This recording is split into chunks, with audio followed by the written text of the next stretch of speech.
Alright everyone, welcome back to another Star Wars Galaxy of Heroes video with Fat Phil, and we're going to talk today about the era units. We're going to look at these characters, and I don't want to get too much into modding.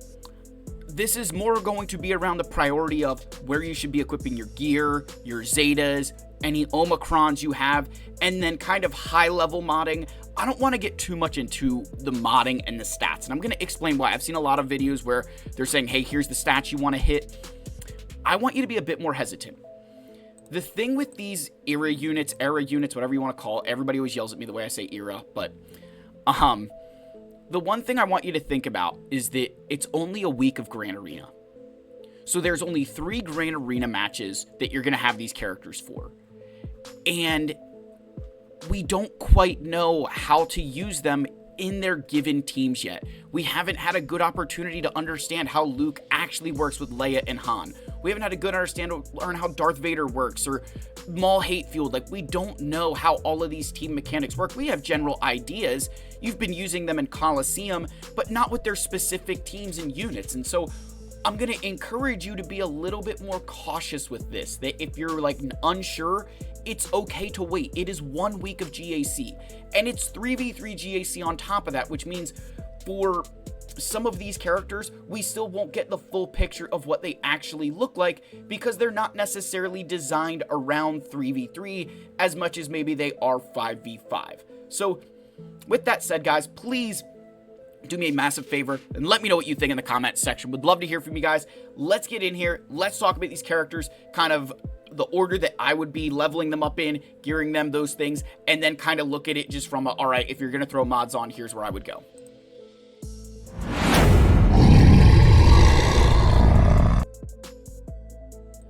Alright, so the first character is Maul. If you have Maul, if you have him available, I think that is the best way to go about like these characters. He's definitely the one that I would be going for first. Especially if you have Stranger. I think that makes a ton of sense.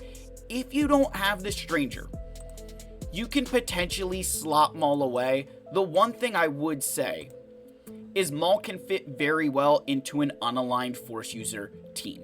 So there is that potential where you could use Maul with, say, a Malicos. You could even use him with, say, Starkiller if you want. Like, there's going to be ways to use these characters beyond just, their designed purpose. So if you don't have the Stranger, I still think Maul is well worth leveling up because he has some very good mechanics that can help you win certain fights. So I would definitely still potentially put Maul on that list. So that's, again, the 1-1. If you don't have Maul, then, here's the next one. So I'm kind of torn between 2 different characters of who I would put more into first. One of those is Darth Vader Duel's End, and the other one is Asajj. I think both of these characters are going to be fantastic. I think both of them are going to be great. They are characters that I'd say have, the reason I'm putting those 2 of them first, their Omicrons are active for both 3v3 and 5v5, where Inquisitor Barriss is only 3v3 Grand Arena. And again, not that that's a bad thing, but in regard to trying to work on characters and get the most bang for your buck, I normally shy away from a 3v3 Omicron. Even though it's only half as valuable, I, again, sometimes just am not quite as convinced on a specific 3v3 or 5v5 Omicron because it's contained to one part of GAC. My roster just is not in a place where I'm able to spend Omicrons like that, just given the constraints that we have in the account. So I'm looking at Vader and Asajj for that next 2 options. If you do not have Boba Fett sign a Django, then I would say just skip Asajj and go directly to Darth Vader Duel's End. I think this guy's going to be the one that you're going to want to focus in on. Bare minimum, I'd say bare minimum, you're going to go with the one with the unique Omicron. I think this is a fantastic one. One note here. If there are no Galactic Legends and Emperor Palpatine is in the Allied Leader slot, just for reference, that is not the only place where it mentions no Galactic Legends. It also mentions that here. And one area you need to think about is Galactic Legends are very prevalent in GAC now. There's 10 total Galactic Legends in the game. That's almost half the units in a 5v5 GAC. and that is a third of the units in a 3v3 Grand Arena. So there are some limitations with this team, very similar to, say, to Qui-Gon Jinn and his Omicron, where while still very good, it is completely limited to if there are no Galactic Legends, and not just Galactic Legend allies, but Galactic Legend enemies as well. Whereas Asajj's Omicron does not specifically call out enemy Galactic Legends, it simply says, it's not here yet, no Galactic Legend allies. So calling out that you can't use, say, Jabba with her. But the Omicron, all these bonuses in here are still applicable even if there are enemy Galactic Legends. So I kind of have those two as my, the best two, going based off of their Omicrons, going based off of what I think their impact will be, and even the characters that they're going to be helping out, I think are very good units. I think Vader probably going to be the one that most people go the hardest, which I think makes sense because Emperor Palpatine, Mara Jade, the Empire units, a lot of us have those built.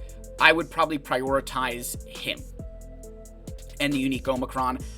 I'm not as certain if I would equip this Omicron or not. I don't know. I think it could work very well. I also think it's very expensive to equip 2 Omicrons on a character, especially given we have Satil Shan coming. You've got 7 units, and depending what your Omicrons look like, that's a lot. So I definitely think I'm going to equip the unique, not sure about the special. And then obviously Asajj, I think I will be equipping the Omicron just because I do think it does work really, really well. After Asajj, this is where things get a little bit more interesting, but I'm probably going to say if you are a GAC junkie, I'd go with Inquisitor Barriss, as I think having another 3v3 team is really helpful if you're one of those guys who does everything for GAC. I think Barriss makes a lot of sense. There's some very good parts to her kit that I think work really nicely, especially being anti-revive. There's a lot of teams where that can be very annoying, and a lot of us have Inquisitors from Lightspeed bundles and other areas where you can use this character right away. So I do like this a lot. I think this is a unit that if you've invested heavily in Inquisitors, they're one of your better teams, you really enjoy GAC, particularly 3v3, I would not hesitate at all at going after Inquisitor Barriss. Next, I would probably say if you're in the earlier stages of the game, Stormtrooper Luke. I'm not as convinced in the end game how good he will be yet. There's some interesting things here. The one thing I'll say is it's Stormtrooper Han and Princess Leia, and that no enemy Galactic Legend. So again, still could be a very good team to go up against, but the one problem, whenever you see that no enemy GLs, and this also goes for someone like Darth Vader, Dual Zen, whenever you see that no Galactic Legends, the one thing we need to bear in mind is that if you're unsure how to deal with that team and you bring a spare GL on offense, just throw it against them. Like, I understand that you're like, oh, well then you're losing the GAC because you're using a GL against them. Not necessarily. There's a lot of teams where we use GLs against them simply because it makes it easy. It has nothing to do with, oh, like that's a waste. It's just like, I don't feel like dealing with it today. So, I think this could be a good team. I just think, unfortunately, for a lot of endgame players, Princess Leia, Stormtrooper Han, not high on the priority list. And again, in a 3v3, you have to use Stormtrooper Han and Princess Leia. So the one thing here is that while this is a total GAC Omicron, for 3v3, you are completely contained to Princess Leia and Stormtrooper Han on the team, which can, for some players, be a detriment if they're not leveled, geared, or not taken to the highest levels of relic levels, modding, and other things. Because you're also going to want to consider that with these units. How do the rest of the characters that you're going to use with them look?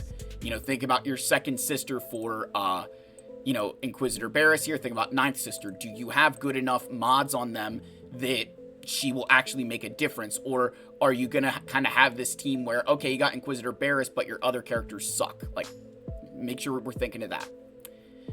So, I think Stormtrooper Luke, again, good, but not quite to the level that, say, Vader is. So again, just to kind of go through here, I've got Maul as the 1-1, Asajj and Vader both kind of on equal footing. If you don't have Boba Fett sign a Django, we can skip Asajj because it's just not worth that. I don't know that she's going to be as good without Boba Fett sign a Django. So I would probably focus your efforts elsewhere. And then I'm kind of looking at either Barriss or Stormtrooper Luke, depending on how much you love GAC and where your investment is since then. After that, I think Yoda and Chewie. Now, Choda has a GAC Omicron. Again, no Galactic Legend enemies. But this one is if all allies are Wookiees. Now you say, okay, well, that's not a big deal. The one thing there is that Wookiees are a very, for some players, you might not have a lot of investment in Wookiees. You know, you might have Chewbacca, you might have, 3PO and Chewie, maybe you've got Smuggler, but do you have a lot invested in Tarful? Do you have a lot invested in Vandor and some of these other characters? Because again, we're not going to know the proper team to use with them yet. But I get the feeling this particular team, while it could be, I think they're all going to be decent.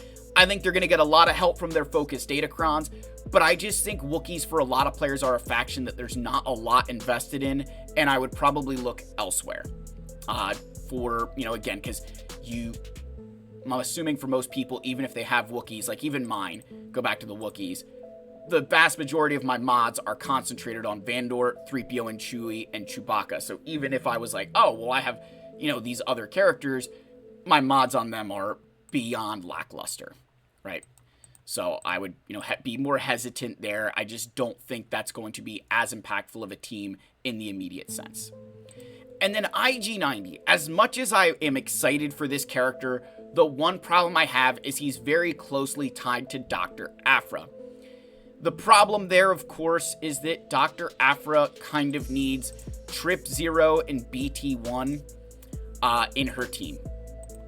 So the one problem with Dr. Aphra being her kit specifically calling out trips in BT1, even without any kind of Omicron, right? They're the ones that get the call out. So the one thing there is IG-90 kind of a more 5v5 unit, and he also is the Territory War Omicron. Not that we don't like Territory Wars, which again, Maul is also Territory War Omicrons, but because if you're a Territory War guy, yeah, then, I would say IG-90 and Maul are your 1-1 options, but because he's a 5v5 character specifically, I would not be as concerned about trying to, rush to get him ready to go for GAC lock-in. I just don't know that that's the smartest decision, given that the team that's intended for him is, one, Aphra, which many people don't have a lot invested in her, but also he's kind of that 4th, 5th slot that it just not going to work for a 3v3 Grand Arena.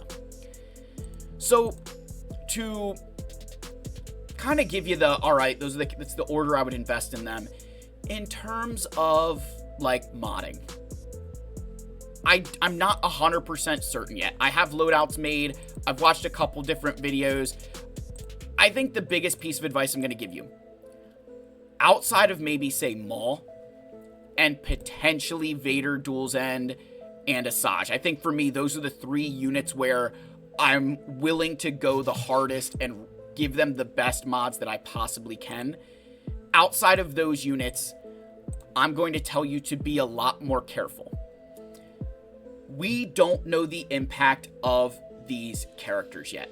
We don't know how they're going to interact with each other because unfortunately, we've only been introduced to them inside of Coliseum where they don't have the best parts of their kits. Think, as good as this has been where you get to use them early, there's no Dr. Aphra in here for IG-90. There's no Princess Leia and Stormtrooper Han. There's no Boba Fett sign of Django. Starkiller and the Stranger aren't here. Wookiees, we don't have, they have the Wookiee tag, but not the actual characters themselves. Inquisitor Barriss, we don't have Ninth Sister and Second Sister. For Darth Vader Duel's End, we don't have Emperor Palpatine in the leader slot. So it's just one of these areas that I think there's going to be a big learning curve here, and I wouldn't want you going and ripping mods off of like your best teams to try and fill some of these characters out, only to figure out or to discover that maybe you don't know how to use them yet. and that they're not as good as maybe you were anticipating. You know, I think I would be very cautious here, because for a lot of us, this will be the first time that you would have characters like this ready for a GAC, depending on your level of investment. So I would just be I'm very careful going into Grand Arena. I'm not a fan at all that they are releasing these characters like 2 hours before GAC lock-in or 3 hours before GAC lock. I really felt that they should have just delayed that even a little bit. And especially given that they just released the focus datacrons for this set already, and they are, obviously they're very good, right? Some of these are very good, but it really is like, there's not even time for guys who spend a lot of money. Unless you spend an obscene amount of money, there's not a lot of time to even obtain these yet. And so it just felt like this could have been delayed a little bit to account for the fact that, yep, like we're going to do GAC and then we'll release these characters. And that way they're not around. You have time to mod them, work on them, build the crons. So that's the video, folks. Let me know what you guys think down below. I love you all. May the force be with you, and I'll see you in the next one. Cheers, my friends.